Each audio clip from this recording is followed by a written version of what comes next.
Bien, bueno, el útero va a ser un órgano muscular de forma piriforme, o sea, de pera, que va a constar de diferentes partes. Va a estar formado por un fondo, por un cuerpo y por un cuello, que también se denomina cuello uterino o cervix, ¿sí? Este va a tener aproximadamente una longitud de 7,5 centímetros a 8 centímetros aproximadamente, ¿sí? Este va a tener dos caras, una cara anteroinferior y una cara posterior-superior. Si nosotros vemos al útero, aquí lo estamos viendo de frente, ¿sí? Pero si lo vemos de costado, el útero va a tener una posición bastante particular en el cual podemos verlo, ven cómo está su posición, tanto el fondo, el cuerpo y el cuello, ¿sí? Y eso hace que tenga una cara anteroinferior, así que mira hacia adelante y hacia abajo, y una cara posterior superior que mira hacia atrás y hacia arriba. Eh, Bien, ¿qué más? Bueno, de aquí de lo que sería el cuerpo, tenemos el cuerpo y el fondo del útero. Desde el fondo del útero vamos a tener una estructura denominados cuernos uterinos, que van a estar aquí a esta altura, desde donde se van a desprender lo que son las trompas uterinas, ¿sí? Eh, bueno, desde lo que sería una vista lateral del útero, que hemos dicho que tenemos aquí una vista lateral, lo estamos viendo de lateral, esto que está aquí abajo, esto que sería el cuello y esto que sigue aquí abajo es la vagina, ¿sí? Podemos observar un ángulo que se va a formar obtuso entre lo que sería la unión del cuello con el cuerpo del útero, ¿sí? Que sería aquí, ¿sí? Es lo que se va a denominar como la anteflexión del útero. Si nosotros nos hacemos una ecografía, siempre vamos a ver una parte de la ecografía que dice útero en anteverso flexión. ¿Qué significa eso? Que está en la posición correcta. En sí, el útero va a tener esta posición particular que hemos dicho. Eso se denomina anteverso flexión, ¿sí? Y se va a dar ¿por qué? Se va a dar por la unión que tiene el útero a los ligamentos, que es el ligamento redondo principalmente. Bueno, como habíamos dicho, si nosotros vemos de lateral, el útero va a tener esta posición: el fondo, el cuerpo y el cuello. Va a estar en anteflexión, anteverso flexión. Sí, la anteflexión se va a dar ¿por qué? Por la atracción que tiene el mismo útero por lo que serían los ligamentos redondos. Hay que recordar que el ligamento redondo se va a fijar, sí, o sea, se va a extender desde el útero y se va a ir a fijar ¿a dónde? En la comisura, ¿sí?, anterior de los labios mayores. Si nosotros nos acordamos, afuera nosotros, en los genitales externos, vamos a tener la comisura, ¿sí? Y los labios mayores, uno derecho y otro izquierdo, ¿sí? Internamente, estos ligamentos redondos, a nivel de lo que sería más que nada el monte del Venus, ahí sobre la sínfisis pubiana, van a llegar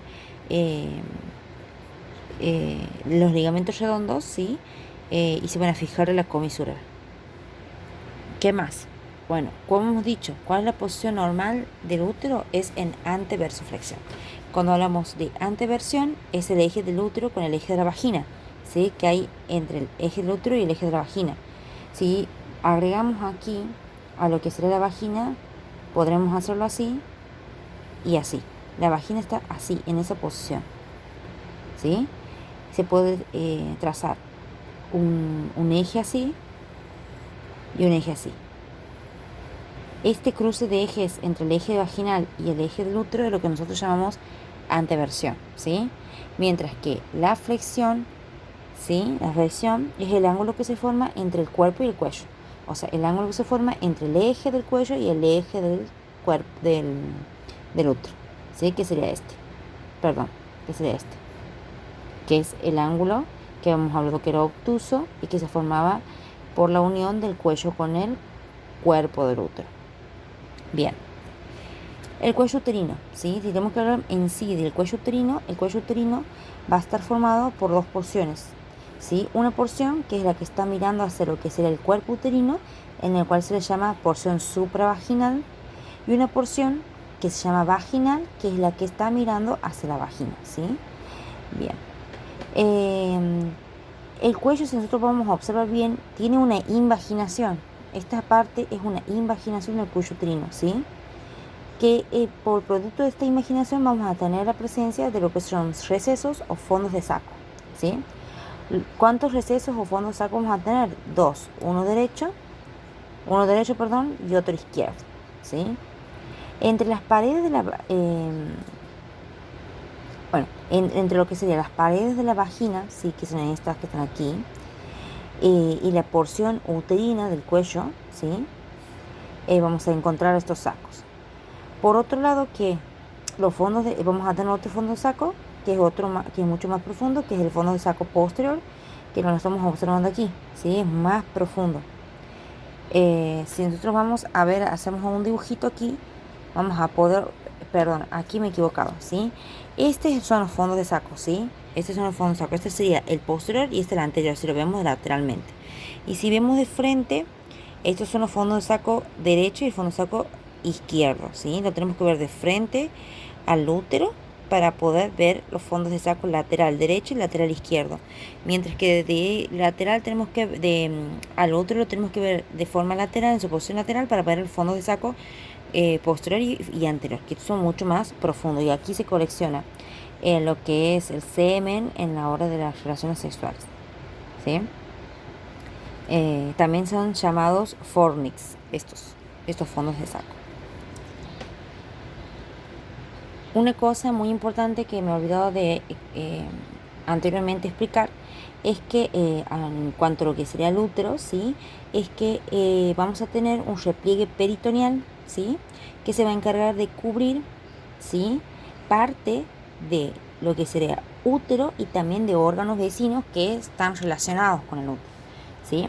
El primer repliegue peritoneal, vamos a tener un repliegue peritoneal que se va a encargar de que de ir tapizando todo lo que sería techo o cara superior de la vejiga urinaria, y luego se va a sufrir una reflexión, que sería esto, ¿sí? Que se dobla aquí y va a ir tapizando todo lo que es la cara visceral del útero, la cara anterior, ¿sí?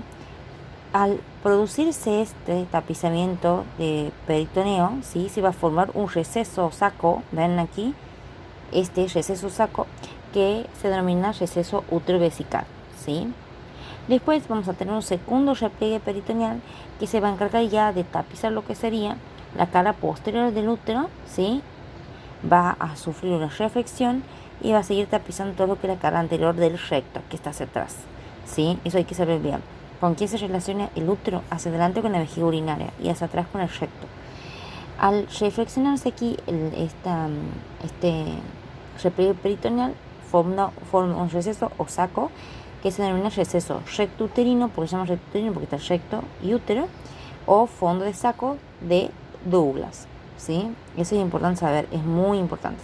Generalmente en los fondos de saco de Douglas es donde se va a coleccionar generalmente la sangre cuando hay un posible embarazo ectópico.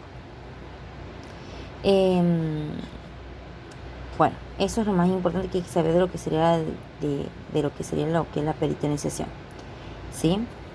¿Qué otra cosa hay que agregar? ¿Sí? Que volviendo a lo que es cuello uterino, ¿sí? ¿Te acuerdas que tenía una porción supravaginal y una porción vaginal? ¿Sí? La porción supravaginal del cuello uterino, que acuérdate que es la porción supravaginal, es la parte que está en contacto mirando hacia lo que es la cavidad uterina, ¿sí? Bien, la porción supravaginal, ¿sí? A los lados de ella se van a encontrar, ¿sí? La llegada de ¿quién?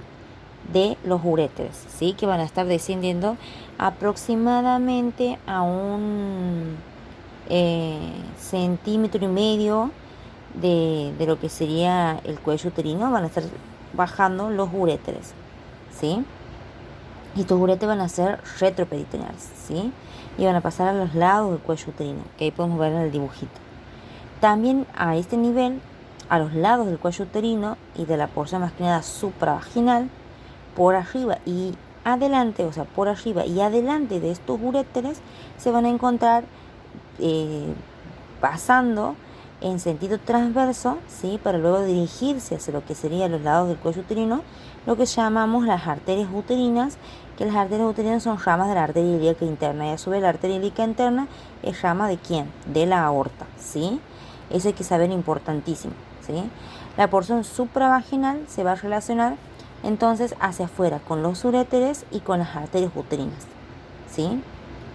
Eso hay que saber, importante. Bien, Si tenemos que ir a observar la porción más interna sería de lo que es la cavidad uterina, este va a tener una forma triangular, ¿sí? Mientras que en su superficie va a ser diferente, o sea, la parte de afuera de lo que sería el útero ya va a tener una forma que es aplanada en sentido anteroposterior. O sea, si vemos de lateral al, al útero, vamos a ver que esto va a ser medio aplanado en un sentido anterior a posterior, ¿sí? Este va a tener forma triangular con un vértice inferior y una base superior, ¿sí? Y el vértice de lo que sería el útero, ¿sí? Se va a encontrar ¿dónde? En lo que llamamos, se encuentra ¿qué cosa? El orificio cervical interno, ¿sí? Que va a estar a este nivel, orificio cervical interno, perdón, aquí, ¿sí? Que el orificio cervical interno sería, es como, si tenemos que ver el cuello uterino va a tener esa forma, ¿verdad? El orificio que está aquí adentro, que está en contacto con todo lo que sería el cuerpo uterino, es el OSI, ¿sí? Orificio cervical interno, mientras el que está hacia afuera, mirándose la vagina, es el OCE, orificio cervical externo. Cuando hacemos un tacto, nosotros vamos a meter los dedos por la vagina, llegamos al cuello uterino, metemos el dedo, ¿sí? Metemos los dedos por el OCE hasta llegar al OSI, y ahí recién abrimos los dedos. No tomamos la dilatación en el OCE. ¿Sí? Esas son cosas que vas a aprender después en obstetricia. ¿Cuánto va a medir aproximadamente la cavidad uterina? ¿Sí? 3,75 centímetros de longitud. Y vamos a tener un espacio entre lo que sería la cavidad uterina y lo que sería el cuello uterino, que se nos llamamos istmo, ¿sí? ¿Qué más? Hay que saber que el útero va a tener capas, ya sabemos cuál: endometrio, miometrio y serosa, ¿sí?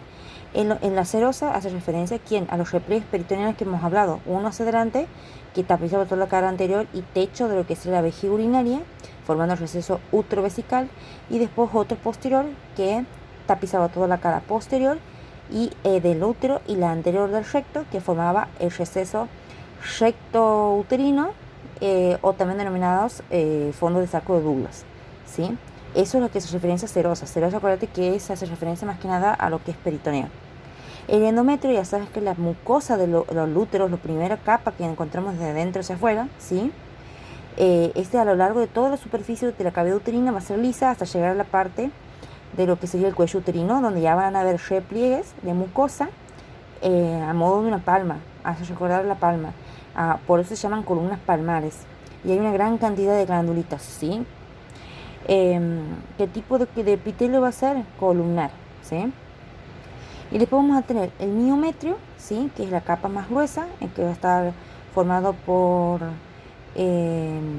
músculo, como sabemos, el que va a permitir las contracciones uterinas. Y este sabaneta va a disponer en varias capas. Una profunda, que va a estar formada por fibras longitudinales y fibras circulares, que esas circulares generalmente van a ser aquí a nivel de las trompas de falopio y del cuello uterino, ¿sí? En la capa media, que vamos a tener una gran cantidad de vasos sanguíneos, que es como la capa vascular se la llama, y una más superficial, en la que las fibras van a estar en forma de rodura, porque van por delante de la cara del útero, van hacia arriba y se van hacia atrás, por eso van a tener forma de herradura, ¿sí? Eso sería lo más importante que hay que saber de esa parte.